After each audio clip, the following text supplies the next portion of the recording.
Bonjour à tous. Donc aujourd'hui, comme vient de le dire Olivier, la Seconde Guerre mondiale, volet 2, 1940-1941, donc la bataille d'Angleterre, et après je ferai un focus sur les forces aériennes françaises libres. Donc en bas à gauche, vous avez Churchill qui, à la fin de la bataille d'Angleterre, dira: Jamais dans l'histoire des guerres, un si grand nombre d'hommes n'ont dû autant à un si petit nombre. Donc, rappel de l'épisode précédent, on va faire un peu comme si c'était un des épisodes. La France vient de perdre la campagne de France. Les Britanniques parviennent à rembarquer à Dunkerque quelques 330 000 hommes, malgré l'incessante attaque aérienne. Ce succès qui donne un bon coup de fouet au moral des Anglais ne doit pas faire oublier que leur armée a abandonné la totalité et qu'elle ne dispose plus en Grande-Bretagne que de quelques pièces d'artillerie, quelques chars, un matériel bien insuffisant pour repousser une invasion qui s'annonce imminente. Et maintenant, nous sommes dans le second round, on va dire. Certains historiens disent qu'Hitler ne souhaite pas envahir l'Angleterre. Par contre, on est sûr que Churchill n'a pas l'intention d'être ami avec l'Allemagne nazie.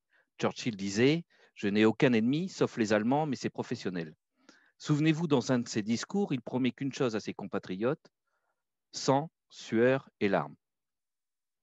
Mon plan sera donc le suivant: les forces en présence, la bataille d'Angleterre et ensuite les forces aériennes françaises libres. Les forces en présence. Du côté anglais, le poids de la bataille va reposer presque exclusivement sur deux types de chasseurs: le Supermarine Spitfire, que vous avez en haut en dessin, et le Hawker Hurricane, qui est juste l'avion en dessous. Tous les deux possèdent le même moteur, un Rolls-Royce Merlin, et un armement identique. Je parle pendant la bataille d'Angleterre. 8 mitrailleuses de 7,7, et il est solide et robuste, surtout le Hurricane, et il a une meilleure plateforme de tir, mais moins rapide et moins moderne que le Spitfire. Cependant, les deux chasseurs sont plus maniables que le ME-109. Assez tôt dans la bataille, de par leurs caractéristiques, les Hurricanes seront prioritairement affectés à la destruction des bombardiers, alors que les Spitfire, eux, vont s'occuper surtout de la chasse allemande. Ici, vous avez les forces en présence allemandes, donc en bas de la carte, donc la France, la Belgique, les Pays-Bas et l'Angleterre, les forces en présence anglaises. Je vous passe en détail toutes les unités. Par contre, du côté allemand, le chasseur principal est le ME-109 que vous avez en haut à droite de la slide. C'est un moteur Daimler-Benz à injection directe qui ne coupe pas pendant certaines manœuvres violentes, au contraire du Rolls-Royce Merlin. Autre différence, lui, il possède deux canons de 20 mm et deux mitrailleuses de 7,92. Mais ses atouts sont contrebalancés par son manque de maniabilité. Il est aussi handicapé par ce que lui doit partir de France pour aller en Angleterre. Donc, il a une faible autonomie. Quand il arrive déjà, il est bridé parce qu'il n'a pas beaucoup de temps pour combattre. En dessous, vous avez le chasseur lourd, donc le ME-110, qu'on a déjà parlé dans l'épisode précédent. Il possède une autonomie supérieure, mais malgré son puissant armement, parce qu'il a deux canons, 4 mitrailleuses dans le nez, il est quand même rapidement surclassé par les chasseurs anglais. Et en dessous, vous avez le Stuka, bien qu'efficace contre des cibles terrestres, il est quand même très vulnérable à cause de sa lenteur et son manque d'armement défensif. Trois types de bombardiers bimoteurs, je ne les ai pas représentés ici, sont le Henkel 111 qu'on a vu à l'épisode précédent, le Junker 88 et le Dornier DO-17. Ils sont très modernes pour les deux premiers, toutefois ils manquent toujours d'armement défensif. Ici, vous avez l'ordre de bataille de la Luftwaffe, donc je ne vais pas venir en détail. Le journal de propagande Der Adler, qui était à l'époque en Allemagne, et j'ai fait une copie d'écran du film de la bataille d'Angleterre, qui est très très intéressant à voir, même s'il a été tourné dans les années fin des années 60. La bataille d'Angleterre. Alors la bataille d'Angleterre va se dérouler sur plusieurs phases, que je viendrai en parler après, on va les détailler les unes après les autres, mais le 8 juillet, le premier Bf-109, il est au tapis, c'est pas celui-là. Cet appareil est piloté par le lieutenant Albert Steinberny. Alors, le pilote est sauf, mais le 109, il est complètement détruit. Alors, les Anglais ne vont pas attendre longtemps pour en récupérer un, puisque en début d'après-midi, la Royal Air Force croise le fer avec 4 ME-109, le 4 blanc en plus. Le lieutenant Bond se postera à rentrer sur la campagne anglaise. La première phase, donc 10 juillet et 7 août, c'est la bataille des convois. Alors, le début de la grande bagarre sont assez timides quand même, ça ne part pas comme ça assez rapidement. La Luftwaffe a pour mission de faire cesser le trafic maritime britannique dans la Manche. Le colonel Osterkampf, qui commande la JG-51, il applique sa théorie qui va plaire à Olivier, pile je gagne, face tu perds. En clair, si la RAF sort pour protéger ses convois, elle est anéantie. Si elle refuse le combat, ce sont les bateaux qui trinquent. Dans tous les cas, l'Allemagne gagne. 13 juillet, pour la première fois, 809 et 1010 attaquent à la bombe des navires dans l'estuaire de la Tamise. Et ils vont mettre en place des chasseurs bombardiers qu'on appelle des jabots, qui est une contradiction de Jack Bomber dans le jargon de la Luftwaffe. Ils sont entrés en action. Alors, ils causent peu de dégâts parce qu'on met une bombe sous un avion, mais ils bénéficient de l'effet de surprise et rentrent sans avoir été inquiétés. Les jabots présentent deux avantages. Ils sont souvent employés par paire ou tout seuls. Ils surgissent de nulle part, généralement sans avoir été détectés ou trop tard par les radars, et repartent comme ils sont venus. En cas d'interception, et une fois leur charge larguée, ils peuvent se défendre comme n'importe quel chasseur. C'est l'avantage par rapport à un bombardier. Ils ont par contre deux inconvénients. La visée se fait un peu au jugé et une faiblesse de leur charge de bombe, puisque c'est un chasseur, il ne peut pas mettre beaucoup de bombes, comme je l'ai dit tout à l'heure. Le 19 juillet, la Royal Air Force décide d'équiper un squadron en Bolton Paul Defiance. Ce sont des avions un peu anciens. Il effectue sa première sortie, c'est-à-dire l'escorte de convoi. Ils vont être interceptés par des 109 et en 1 minute, 7 appareils sont abattus. 4 morts et 5 blessés pour seulement 2 victoires. Le 25 juillet, il y a 309 au tapis. Le 1er août, une unité, et ça c'est exceptionnel et ça n'était jamais arrivé depuis le début du conflit, une unité allemande de la Luftwaffe est repliée. Elle vient de perdre 8 pilotes en 2 combats. C'est très rare de voir une unité être retirée du front, surtout à l'époque. C'est la 3 de la JG-52, pour information. Donc dans cette phase, la RAF va perdre quand même 74 pilotes et plus de 48 blessés. Le 6 juillet, les effectifs du Fighter Command sont de 1259 personnes. Le 3 août, c'est-à-dire à peu près un mois après, 1434.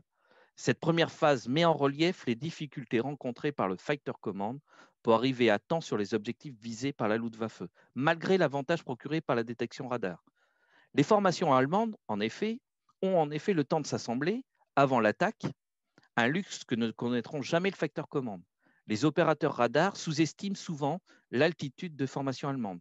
On comprend pourquoi les pilotes britanniques engagent régulièrement le combat, mais trop bas. Donc ils perdent un avantage. La marine, pendant cette phase-là, va perdre quand même 7 navires sur les 31. C'est beaucoup. Et là, l'amirauté se rend compte que le précieux charbon qui doit être transporté par mer depuis les Pays de Galles, au lieu de prendre des navires, ça serait peut-être intéressant de les faire passer par la voie ferrée. C'est ce qu'ils vont faire. Donc la guerre des convois prend alors fin et la bataille d'Angleterre entre dans une nouvelle phase. Cette deuxième phase, c'est ce qui va se dérouler du 8 au 18 août, c'est la bataille des aérodromes. Alors ça marque pour les Anglais surtout le commencement de la bataille d'Angleterre proprement dite. Elle débute par une nouvelle attaque d'une ampleur sans précédent, parce que la Luftwaffe va mettre 350 avions allemands qui prennent part à l'opération, forçant le Fighter Command à effectuer 621 sorties. Le 8 août, donc, 11 Bf-109 au tapis pour 11 Spitfire au tapis. Match nul, on va dire. Le 12 août, la Luftwaffe effectue plusieurs attaques simultanément sur les stations de radar de Douvres, Pevensey, Wright, Vethnoord et sur la côte du Kent, à l'intérieur des terres. Les dégâts ne sont pas si considérables que ça, ni spectaculaires. Mais sans le savoir, les Allemands ont creusé une brèche de 160 km dans le dispositif de la détection anglaise. Ce n'est pas négligeable.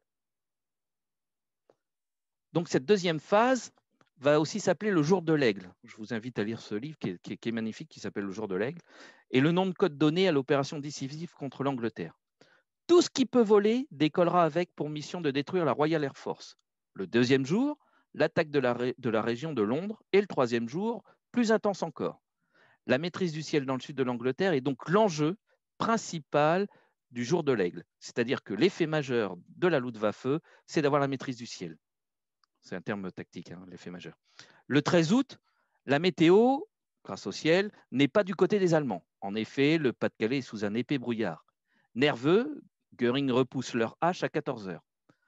Le contre-ordre arrive un peu tard pour toutes les unités. Certains 109 vont décoller au matin, direction Brighton. Bon, il ne va rien se passer d'extraordinaire. À 14 heures, le temps ne s'est pas amélioré. Loin de là. La Luftwaffe n'en lance pas moins son offensif. Le jour de l'Aigle est un fiasco pour la Luftwaffe.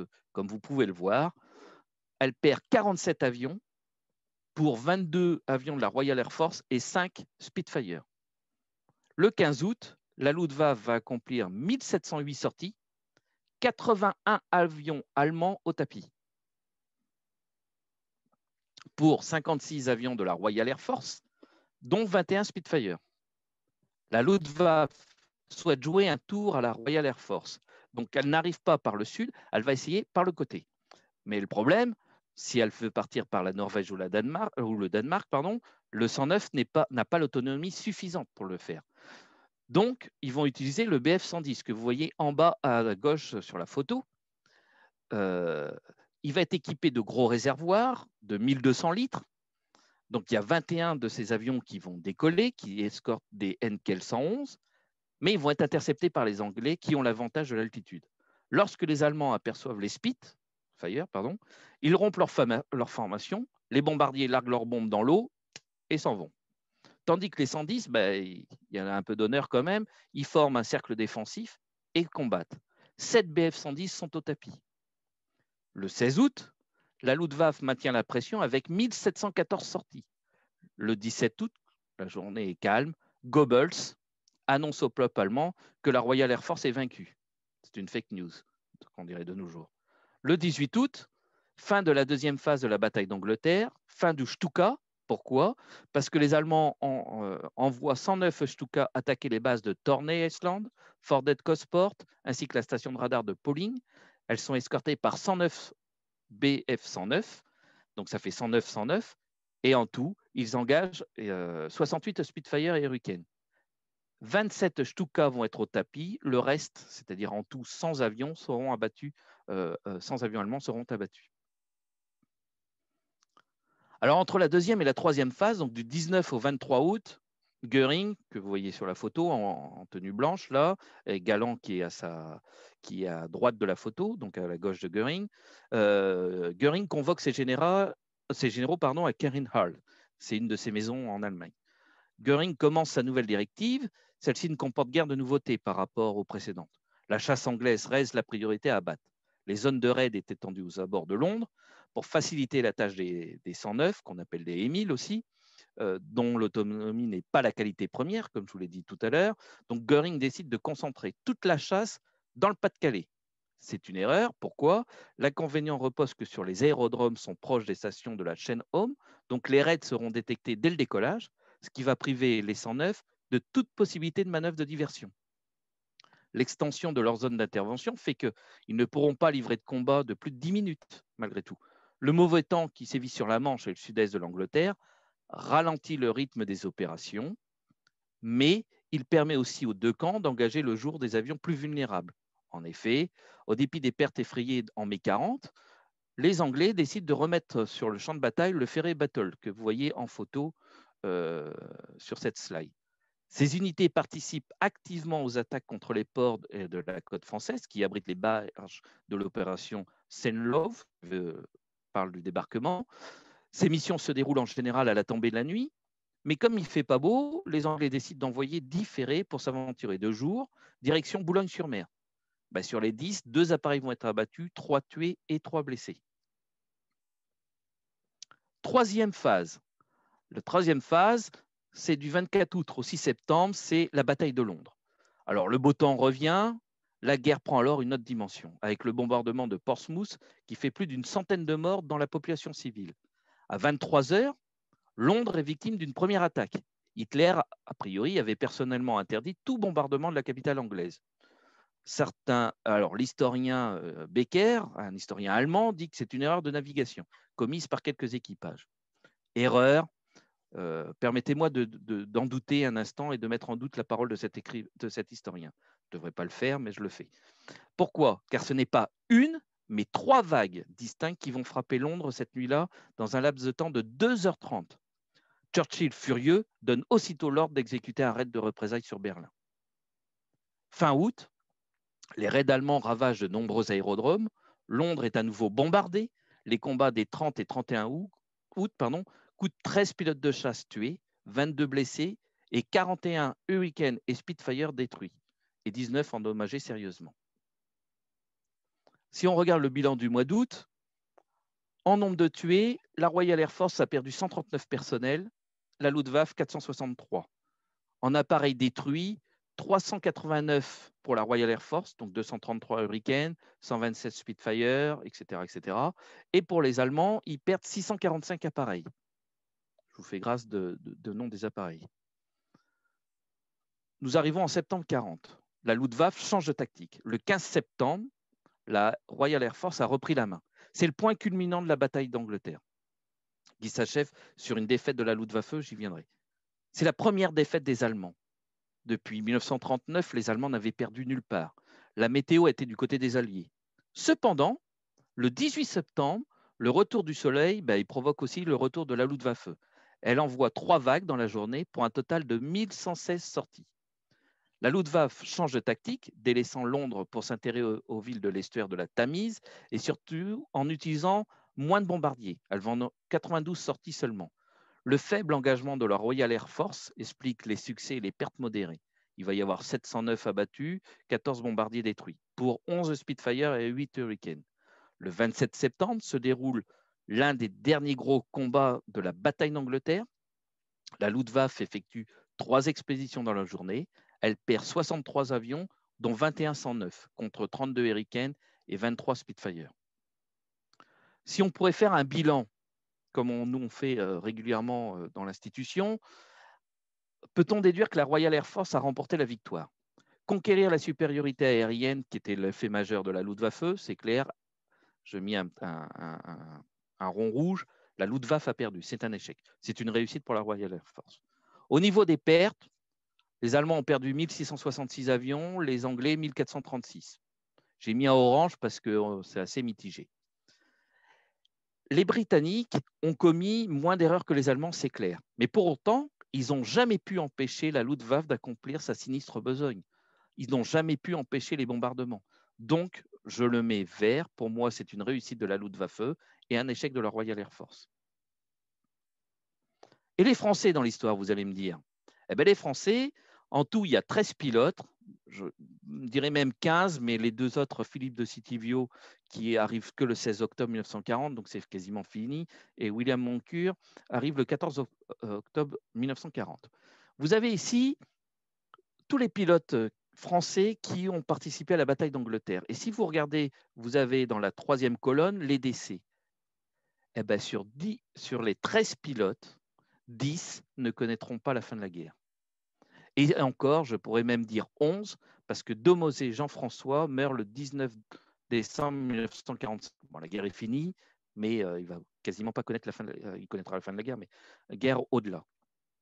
Donc, pour la France y a participé, en tout cas une poignée de pilotes y a participé, 13 pilotes, et 10 ne connaîtront pas la fin de la guerre.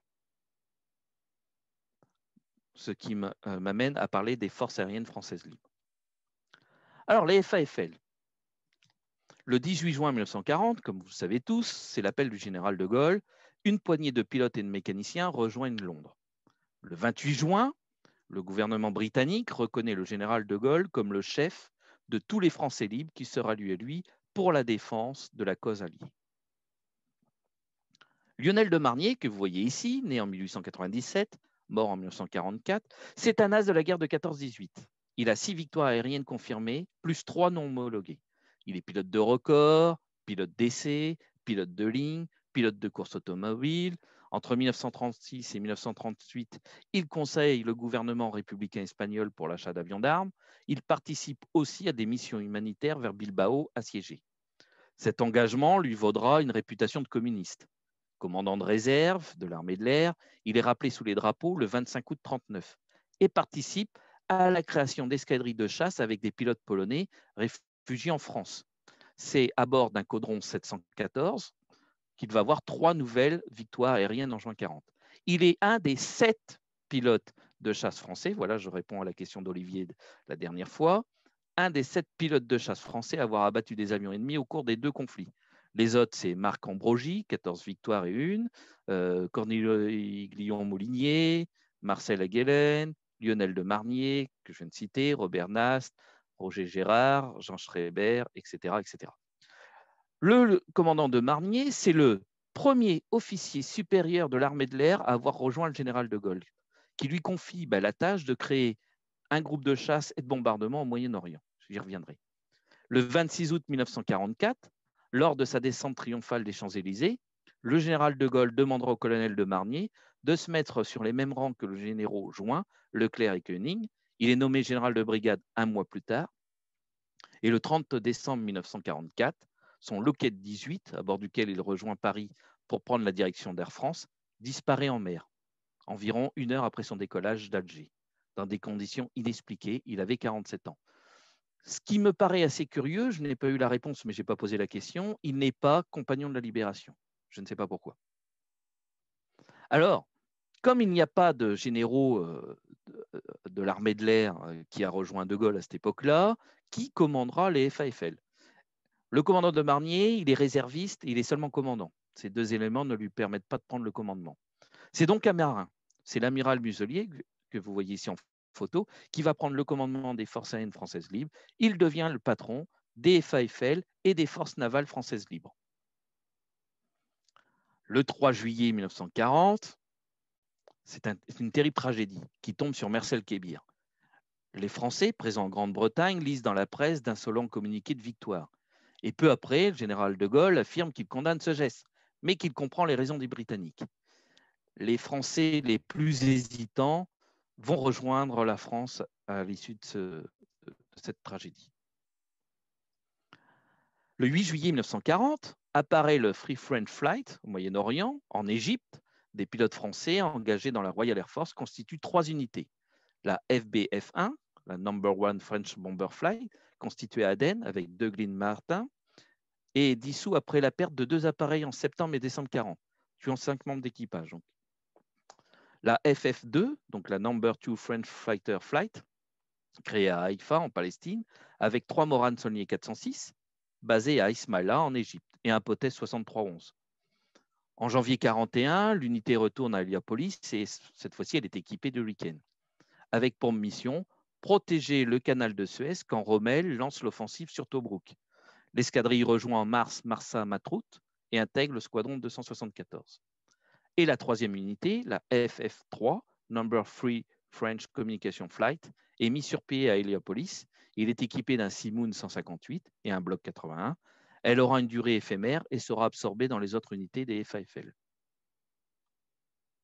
Donc là, vous avez les unités, je vais passer assez vite, donc les unités que je viens de vous citer, ainsi que des détachements permanents, des forces aériennes au Tchad, etc. Voilà ce qu'est les FAFL en 1940, c'est-à-dire une poignée de matériel et une poignée d'hommes.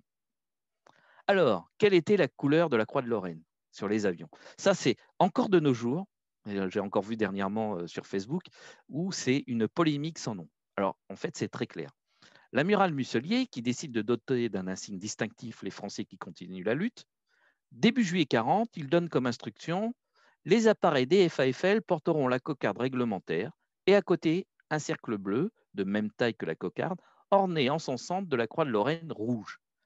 Mais cette instruction ne sera pas suivie d'effet. Alors quand je disais simple, c'est simple à la française. Les premiers avions français, réfugiés en Angleterre, ne reçurent pas la croix de Lorraine.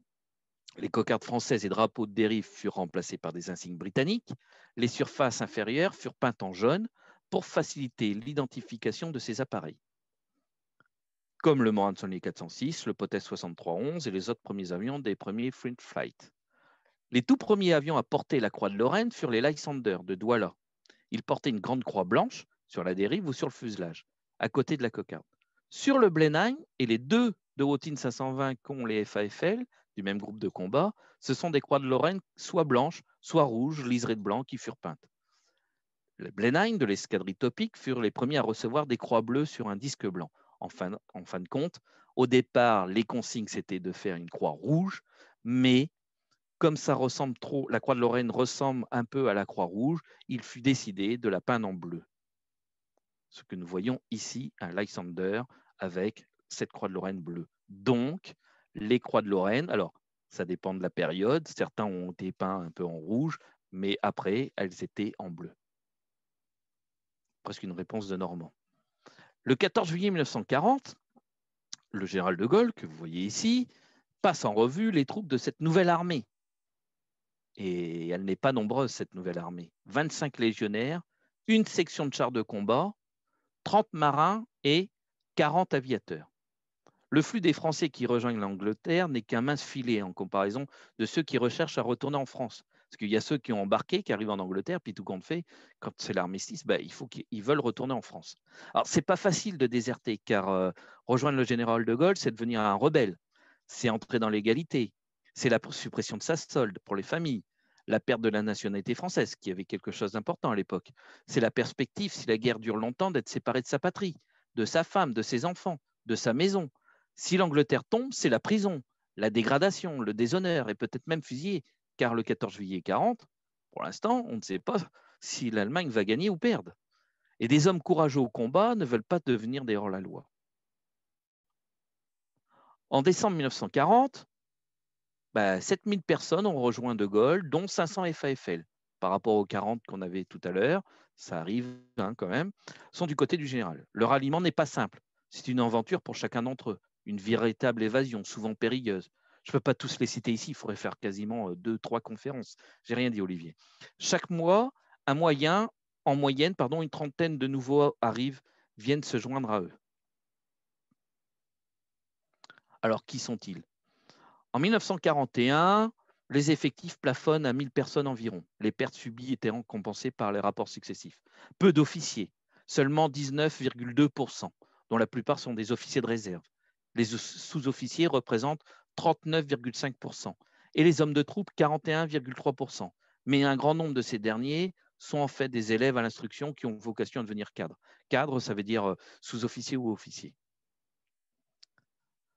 Au niveau des métiers, 39% sont des pilotes ou des élèves pilotes, 27% des mécaniciens, 18% des mitrailleurs radio et observateurs, 9% en service général et 7% des diverses spécialités. La moyenne d'âge, 63% des effectifs ont moins de 25 ans. C'est sûr qu'il est plus facile quand on n'a pas de famille de rejoindre le général de Gaulle que quand on est marié avec des enfants en France. 32%, malgré tout, ont moins de 40 ans et 5% ont plus de 40 ans. Il faut donc former ces jeunes combattants. Alors, la Royal Air Force va ouvrir 3 centres, va ouvrir leurs portes aux Français. C'est Saint-Atham, Camberley et Odiane. Ils ouvrent leurs portes au FAFL. Nos recrues se familiarisent avec les techniques de vol et surtout le matériel britannique, puisque inversion des commandes, etc., commandes des gaz. Ils peuvent conserver leur uniforme français, mais là où ça devient compliqué, c'est se plier à la discipline anglo-saxonne, qui est plus stricte que la discipline française, qui ne va pas être d'un tout repos. Malgré le désir du général de Gaulle de constituer des unités 100% françaises, le faible nombre des FAFL et le déséquilibre de leur spécialisation ne permet pas de les faire dans les médias. En janvier 1941, 17 Français servent dans des squadrons de la Royal Air Force que vous avez ici. Je vous ai mis toutes les unités, c'est-à-dire la 32, la 73, la 91, la 92, la 111, la 132, la 241, la 242, la 607 et le 615e Squadron. Mais le plus souvent, nous voyons l'intégration d'escadrilles françaises dans ces escadrons. Personnage emblématique et important de Forces aériennes françaises libres et de l'armée de l'air. Le 1er juillet 1941, après une péripétie assez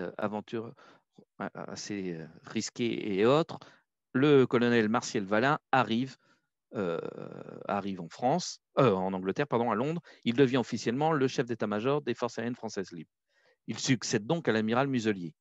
L'amiral Muselier peut se concentrer en 100% à la marine. Alors, il est colonel d'active, donc on lui donne, il va être promu le 1er août général, puis le 24 septembre, il est commissaire national à l'air. C'est lui à qui revient la création des grandes unités FAFL.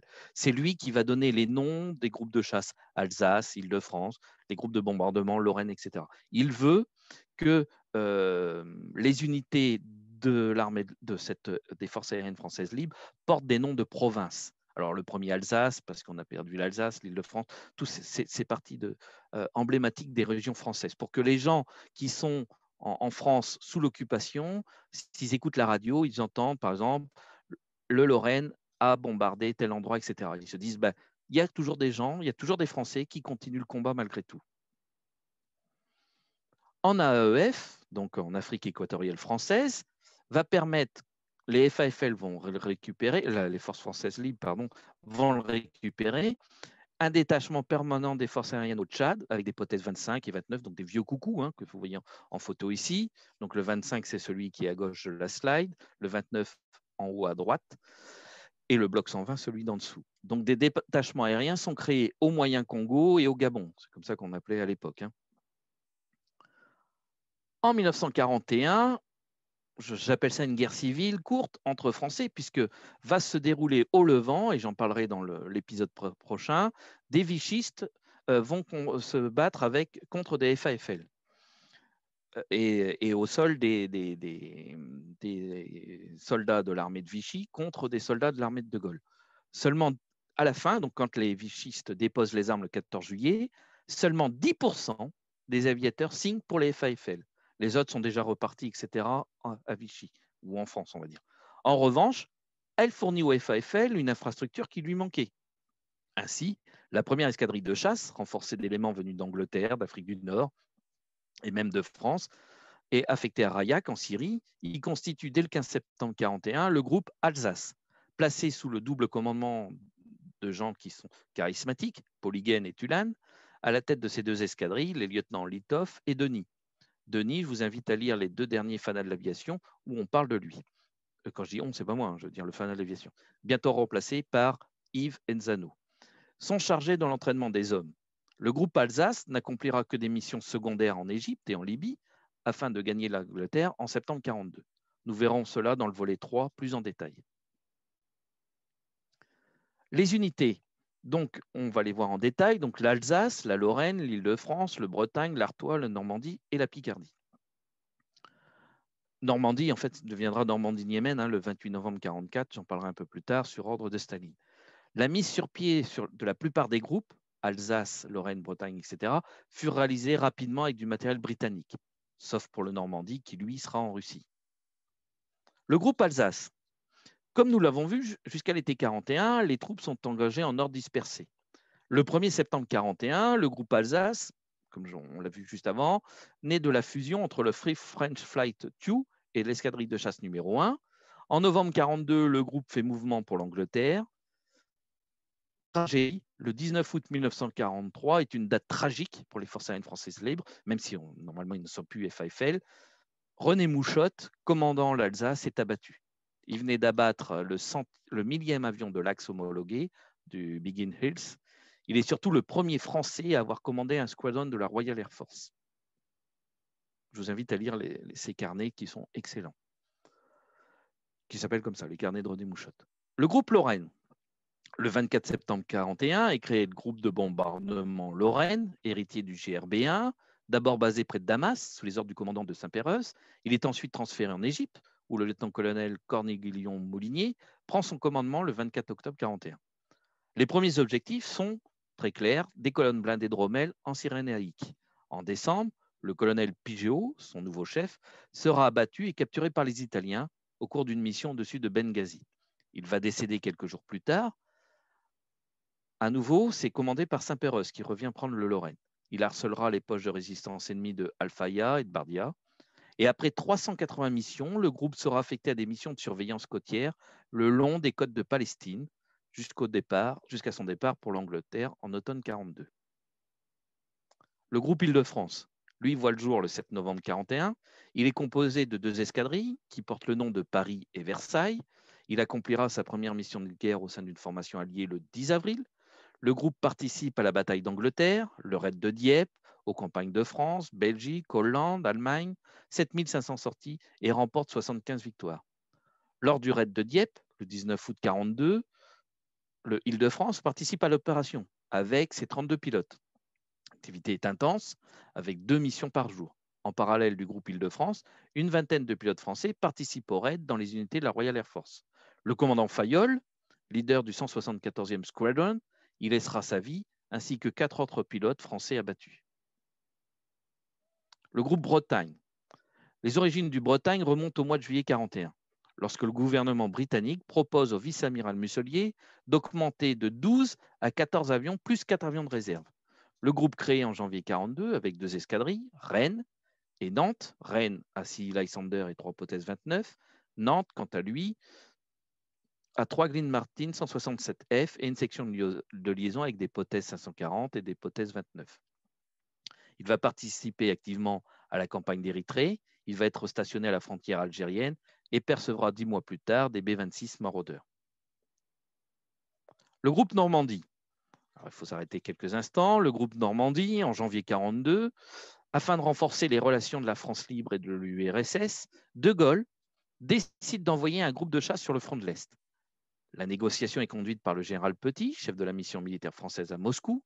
Les négociations dureront 11 mois. Le groupe de chasse numéro 3, comprenant 30 aviateurs, 30 mécaniciens, emmenés par le commandant Pouliguen, quitte Rayak le 12 novembre pour rejoindre la base d'Ivanovo, au nord-est de Moscou. Successeur de Pouliguen, Tulan, lui trouvera bientôt un an, Normandie. Et ces 3 escadrilles furent baptisées Le Havre, Rouen et Cherbourg. La première mission de guerre sera effectuée le 26 mars 1943. En juillet, une quinzaine de Français furent engagés dans la grande offensive d'Orel. Il y a eu plusieurs tués, dont le commandant Tulan. Il est remplacé à la tête du Normandie par le commandant Pouillade. À l'automne 1943, au moment où il sera envoyé au repos à Toula, le groupe était crédité de 77 victoires, mais déplorait la perte de 21 pilotes. Le groupe Normandie est transformé en régiment Normandie-Niémen. Le régiment recevra continuellement des renforts de pilotes venant des unités d'Afrique du Nord. Le Normandie-Niémen terminera la guerre avec 273 victoires et la perte quand même de 42 pilotes sur les 96 qui ont été dans ce groupe.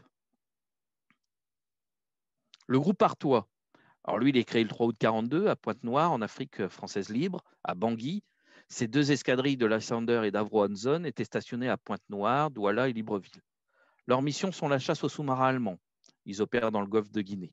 Au fin des mois, l'équipement de ces unités fut diversifié et ils ont eu plusieurs types d'appareils, des Lysander, Hanson, Lodester, etc. Le groupe Picardie. Alors le groupe Picardie, lui, est créé en juin 1943 à Damas. C'est la dernière des unités des FAFL à être formée. Sa mission, patrouiller au-dessus du désert et assurer des tâches de surveillance côtière pour la Méditerranée orientale. Ces 2 escadrilles étaient dotées de Blenheim, que vous voyez sur les photos. Alors, je suis désolé, il y a très peu de photos de Blenheim, donc j'en ai un qui est scratché et c'est après-guerre, mais je n'avais pas le choix. Il n'y a pas très peu de photos, même au SHD. Ces 2 escadrilles étaient dotées de Blenheim, donc comme je disais, pour une escadrille de hypothèse 25 pour les autres, sur le théâtre d'opération extérieure. Version préparée pour les versions tropicales, pour l'hypothèse 25. Une 3e escadrille va voir le jour en 1944, équipée de Blenheim. Alors, il faut évidemment parler des parachutistes, puisque l'armée de l'air, à l'époque, les parachutistes appartiennent à l'armée de l'air. Le 15 septembre 1940, sur ordre du général de Gaulle, le capitaine Georges Berger va former la première compagnie d'infanterie de l'air. Peu à peu, cette unité aura 100 jeunes volontaires très motivés. Ces hommes reçoivent alors une formation de commando et de parachutistes. Rapidement, certains d'entre eux effectuent leur première mission parachutée en France occupée. Le 21 juillet 1941, la première compagnie embarque à Greenock sur un bateau qui s'appelle le Cameronia. L'unité comprend alors 3 officiers et 49 parachutistes. Ces hommes ont reçu l'ordre de rejoindre le Levant. À la suite d'un long périple par l'Atlantique Nord, le Cap et une escale à Durban, ils arrivent enfin à Beyrouth le 23 septembre. Et l'unité prend le nom de Première Compagnie de chasseurs parachutistes. En janvier 1942, ces hommes sont transférés sur la base de Caprit en Égypte, sur les bords du canal de Suez. Là, ils sont intégrés au SAS, qui veut dire Special Air Service, une unité britannique récemment mise sur pied par le Major Stirling. La compagnie est peu à peu renforcée avec de nombreux autres volontaires FFL venus du Moyen-Orient et pour les Britanniques, elle prend alors le nom de Free French Quadrant. En janvier 1942, les parachutistes SAS de la France libre réalisent leur première opération en Libye et en Crète, puis opèrent jusqu'en janvier 1943 en Tunisie avant de rentrer en Angleterre. Dans le même temps, moins d'1 millier d'hommes rejoignent la Grande-Bretagne. Ces Français sont originaires des 4 coins du monde et de toutes les origines sociales. L'arrivée de ces hommes permet alors de former 2 bataillons, la 3e SAS dirigée par le capitaine Yves Conant, et la 4e SAS du commandant Pierre Bourgoin. Les hommes suivent un entraînement particulièrement rigoureux, difficile, de commandos et de parachutistes. En mai 1944, les parachutistes SAS de la France libre sont opérationnels et prêts à participer aux opérations du débarquement. On en parle très peu, on parle souvent des commandos Kiefer, mais on parle rarement de ces gens-là. Ainsi, dans la nuit du 5 juin 1944, une trentaine d'hommes du 4e SAS sont parachutés en Bretagne afin de préparer deux bases à partir desquelles les SAS doivent ensuite harceler l'ennemi. Il s'agit des missions Dingson et Sandwest. 2 jours plus tard, 18 équipes de sabotage nommées Gonnet Partis sont disséminées en Bretagne pour couper les moyens de communication. Ils sont ensuite rejoints par leurs camarades et au cours des mois de juin et juillet, ils assurent l'armement et l'instruction des plusieurs milliers de maquisards. Pendant ce temps, le 3e SAS opère dans le Limousin, au Poitou-Charentes, en Vendée, en Saône-et-Loire, dans le Rhône et le Doubs. Et ils harcèlent des convois ennemis en retraite. Malgré des pertes importantes et de lourds sacrifices, la mission sera remplie et le SAS français seront pour beaucoup dans la réussite des opérations de la libération de la France. Durant l'hiver 44, dans le cadre de l'opération Franklin, ils vont être engagés dans les Ardennes pour stopper la contre-attaque allemande. Enfin, en avril 1945, ils participent à la libération de la Hollande au cours de l'opération Hermest. La conclusion. À partir de 1942, les forces aériennes françaises libres sont équipées en appareils performants, Spitfire, Boston, qui confèrent à leur équipage une efficacité accrue. Au printemps, le général Vallin se trouve désormais à la tête d'une force appréciable de 126 avions, 339 navigants qui se déploient sur plusieurs théâtres d'opération en Europe occidentale, en Afrique, au Moyen-Orient. Après le débarquement anglo-américain en Afrique du Nord, l'opération Torche, que nous verrons lundi prochain, qui entraîne la fusion entre les forces françaises présentes en Afrique du Nord et les FAFL, d'où le nom Forces aériennes françaises. La conférence d'Anfa, en janvier 1943, décide de réarmer l'aviation française, rassemblée en la dotant de 1000 avions supplémentaires. On en parlera dans le 4e volet. Le bilan de ces forces aériennes françaises libres, c'est quand même 121 compagnons de la libération, 5 unités qui sont faites compagnons de la libération, la 2e FFF, l'Alsace, Île-de-France, Lorraine et Normandie-Niemen. 60% du personnel navigant, soit 500 personnes, sont morts et 152 prisonniers. De juillet 40 à juillet 43, le taux de perte dans les unités FAFL avoisine les 40% pour le personnel navigant. Ce taux était particulièrement élevé dans certaines unités. Ainsi, au groupe Normandie, il ne restait plus, comme je vous l'ai dit tout à l'heure en octobre 43, que 4 pilotes sur les 24 engagés 6 mois plus tôt. 315 avions ennemis abattus officiellement, 35 avions détruits probablement, 67 avions endommagés, 6 bateaux coulés, 12 incendiés, 86 endommagés, etc., etc. 30 000 missions effectuées, l'air de rien. Au total, les FAFL représentèrent au maximum 5 000 hommes dans une guerre qui en a mobilisé certes 90 millions, une goutte d'eau dans un océan, mais l'action des FFL en général et des FAFL en particulier eut un immense impact politique sans commune mesure avec leur effectif, parce que le geste fut très utile au général de Gaulle et à la France libre. Non seulement les FAFL donnèrent une crédibilité et une force au gouvernement provisoire du général pour s'imposer politiquement aux Britanniques et aux Américains, mais ils constituèrent aussi une formidable arme psychologique. En effet, lorsque la radio de Londres, comme je disais tout à l'heure, raconte aux Français de la métropole occupée les exploits des aviateurs, elle véhicule un message d'espoir extrêmement puissant, avec surtout le sentiment qu'il existe encore, excusez-moi du propos, des chevaliers du ciel, comme en 14-18, des hommes qui acceptent délibérément de mourir pour la patrie, accomplissant ce qu'ils considéraient comme un acte évident, simple et naturel pour l'honneur et le destin de la France.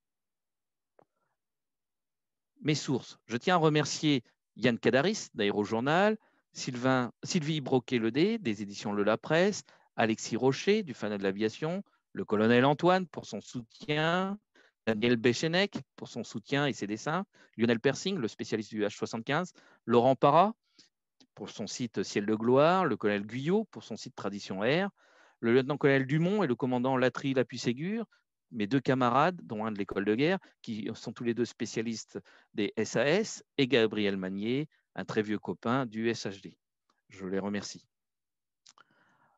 La semaine prochaine, donc le volet 3 sera l'armée de l'air de Vichy, la campagne de Syrie et l'opération Torche. Et le volet 4, le renouveau de cette armée de l'air, les ailes de la victoire. J'espère que je n'ai pas trop saoulé les gens et qu'il y en a qui ne se sont pas pendus. Maintenant, je suis prêt à répondre aux questions. Merci énormément, Nicolas, pour cette approche très pointue, très fouillée de la bataille d'Angleterre et des FAFL. J'ai appris beaucoup de choses personnellement. Je précise d'ailleurs que on va arriver au cœur de ton sujet de thèse, 1943. Tout à fait. Cette prochaine, peut-être. L'autre d'après. Juste après, c'est quatrième volet. Bon. Alors, je n'ai pas vu s'il y avait eu des questions, excusez-moi. Alors, j'ai pas vu de questions. Moi, j'en ai qui me viennent, mais vous pouvez poser les vôtres également avec votre micro ou avec le chat. Moi, j'en ai une première. Tu as parlé très brièvement de la chain home. À un moment donné, tu as dit que partir du Pas-de-Calais, c'était pas forcément très intelligent parce qu'on a été vu par la chain home. Je rappelle que la chain home, c'est le premier réseau de radars qui est mis en place au niveau mondial à partir de 1937. La question que je me pose, c'est cette chaîne home, à part ce point-là, est-ce qu'elle a eu je dirais, un rôle décisif ou finalement c'est anecdotique, hein? Non, je pense qu'elle a eu un rôle décisif.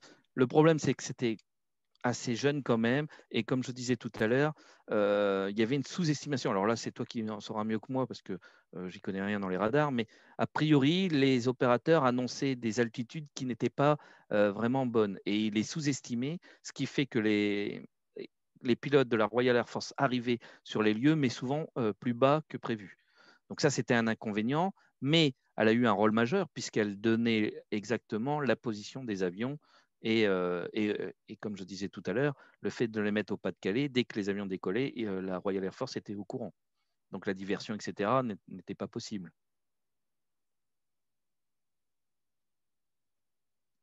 Je ne sais pas si je t'ai répondu, Olivier. Oui, c'est une réponse satisfaisante.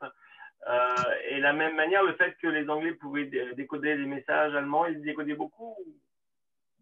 Ça les a Décoder, beaucoup aidés ou c'est-à-dire pas? qu'est-ce Il que tu semblait parles? qu'ils arrivaient à lire les messages secrets durant la bataille d'Angleterre. Tu parles d'Enigma, je pense que ce n'était pas encore le cas. Hein. Non, c'est pas encore le cas?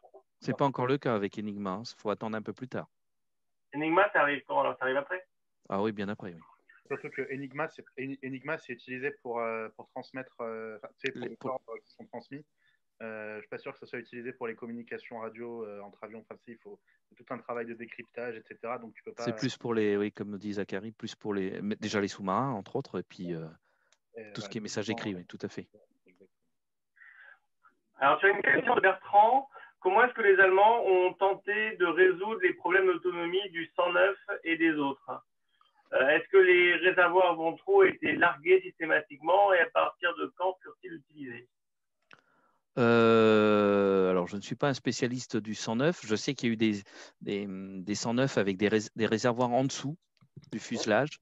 À quel moment? Il y en avait déjà sur les E, hein, mais alors ils n'étaient pas largués systématiquement et je suis incapable de répondre à partir de quand ils en ont eu. Mais le souci pour la bataille d'Angleterre, c'est que rien que déjà de traverser la Manche, au niveau de l'autonomie, il fallait penser à revenir aussi. Donc rien que cet aller-retour, c'était très compliqué pour la Luftwaffe d'y résoudre. Après, quand elle va se battre au-dessus de la France, à Abbeville ou ailleurs, elle est chez elle, donc chez elle, en territoire occupé, mais je veux dire qu'elle a ses bases, etc. Donc elle a plus ce problème d'autonomie. Et elle l'aura pas, en Afrique, elle l'aura pas non plus ce problème. En tout cas, je ne pense pas, sauf si j'ai une erreur peut-être, mais il y aura des 109 équipés de réservoirs auxiliaires en dessous du fuselage. Une autre question dont on a vu, une question de Zachary, on a vu que les FFL ont un rôle important en Afrique équatoriale. Est-ce que les FFL ont effectué des missions au-dessus de la France et comment est-ce que Vichy en parlait? Alors, les FAFL ont fait effectivement des missions au-dessus de la France. Comment Vichy en parlait, je ne sais pas. Je sais que Vichy disait que c'était des traîtres à la nation.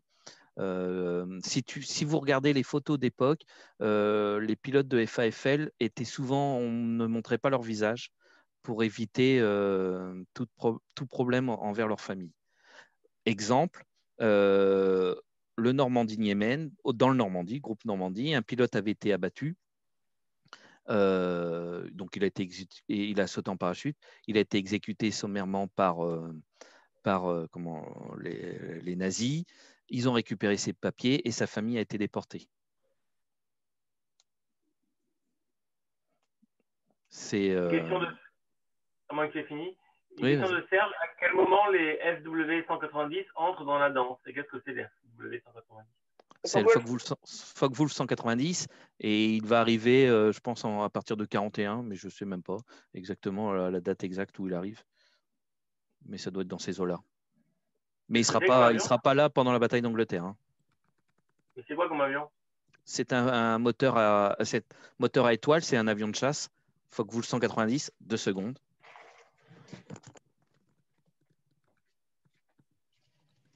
Demain, c'est un peu le conférencier. Il va revenir. C'est ceci. Pour un 72. Tu vas mettre ton casque, conférencier. Hein. Oui, tu pourras m'inviter un mercredi, il n'y a pas de souci.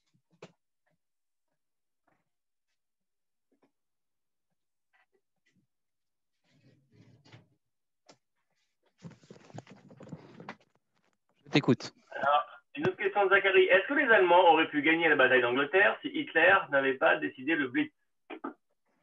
C'est possible. Mais alors là, avec des si. J'avais lu un article selon lequel si la Luftwaffe avait continué à. Oui, 2 jours de plus, c'était bon. Voilà. Ça, c'est clair. D'accord. Donc, pour toi, donc tu confirmes cette idée Oui. D'accord. Maintenant, elle aurait gagné en niveau de l'aérien, sauf que les Anglais ne seraient pas. Le débarquement pour les Allemands, etc., aurait été un peu compliqué, je pense. Mais quoique, c'est même pas dit, parce qu'ils n'avaient plus de matériel lourd, etc. Donc, ça aurait été un sacré tournant pour l'histoire, hein, parce que ça veut dire que les Américains n'auraient pas eu de base pour le débarquement en France, etc. Ça aurait été très compliqué, ça aurait sûrement changé la phase de l'histoire. Tout ça à partir d'une erreur de navigation, peut-être?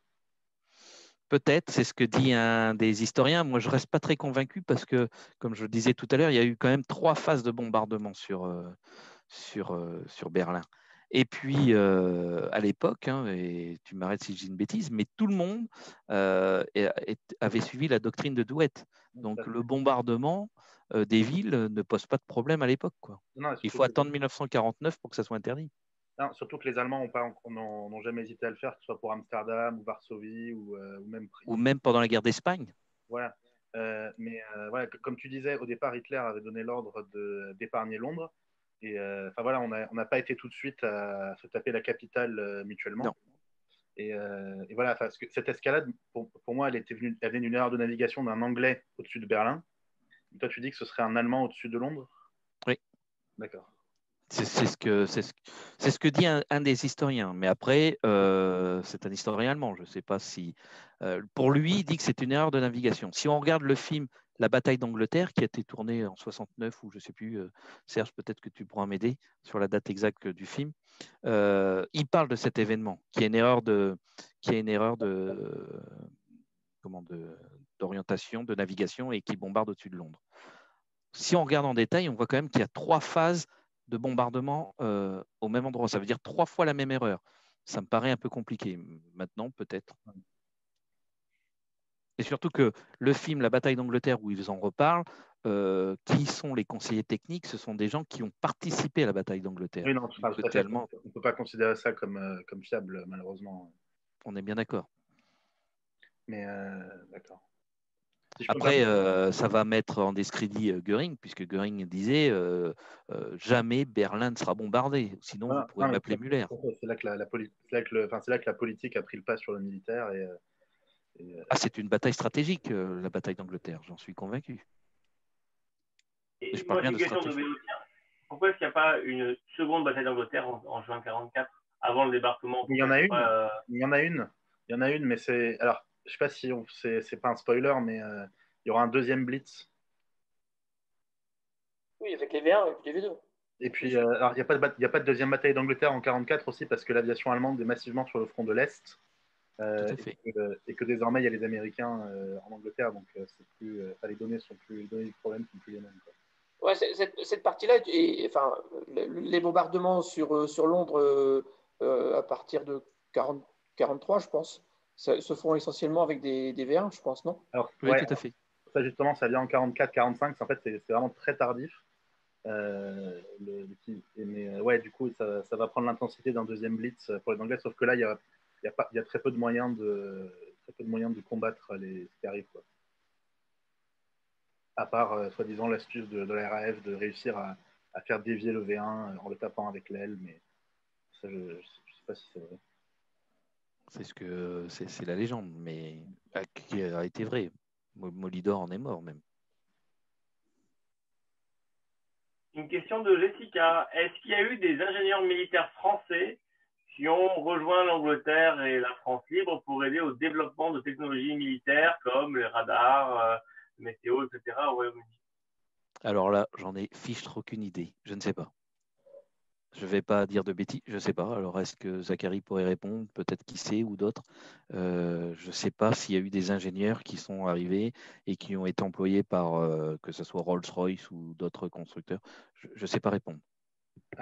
Moi non plus. Enfin, ouais, là, pas comme ça, non. Je n'ai pas été assez curieux dans ce domaine-là. Je suis désolé. Je pourrais regarder, hein. Je suis désolé, là, je ne sais pas répondre. Si on trouve la réponse à la question, on la mettra en commentaire de la vidéo YouTube. Oui. Je suis désolé. Ouais. Parce que après tu as Dassault, tu as Bloch, mais lui il est en camp de concentration. Donc oui. Et en camp de concentration, mais pas en tant que juif. Il est en camp de concentration en tant que politique. Ouais. C'est une nuance hyper importante. Dans les camps, même si c'est terrible dans tous les cas. Hein. Et on connaît tous l'histoire sur laquelle il est sauvé par la section communiste. Oui, puis après il a aidé, il avait financé les syndicats, etc. avant la Seconde Guerre mondiale. Il a été très, très, très bon dans ce domaine.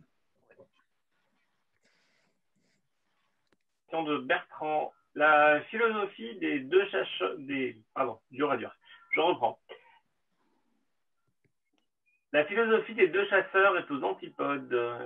En fait, c'est pas une question, c'est une remarque. Il nous dit que le ME109 est une Formule 1 construite autour d'un moteur de ligne inversée, alors que le FW190 est un cheval de trait plus confortable et facile à entretenir et polyvalent. Il est construit autour du BMW 801 en étoile. Oui, c'est un moteur étoile. Les premiers, après on aura les types D avec. Oui, ils sont un nez allongé. Le long nez, comme on dit. Qui sont magnifiques d'ailleurs, ces avions. Oui. Ah bon. Je dois en avoir un ou deux. Je dois en avoir quelques-uns là-bas. Mais par exemple, le Focke-Wulf 190, les ailerons gauche et droit étaient inversibles. On pouvait les monter à droite ou à gauche. D'accord. Il y avait plein d'astuces sur l'avion pour le rendre beaucoup plus facile en maintenance sur le front. Puis on avait déjà un train d'atterrissage qui était plus intéressant, qui était un train large par rapport au 109. Oui, c'est vrai que le 109 avait un train plus compliqué, plus étroit. Responsable de beaucoup d'accidents pour les jeunes pilotes.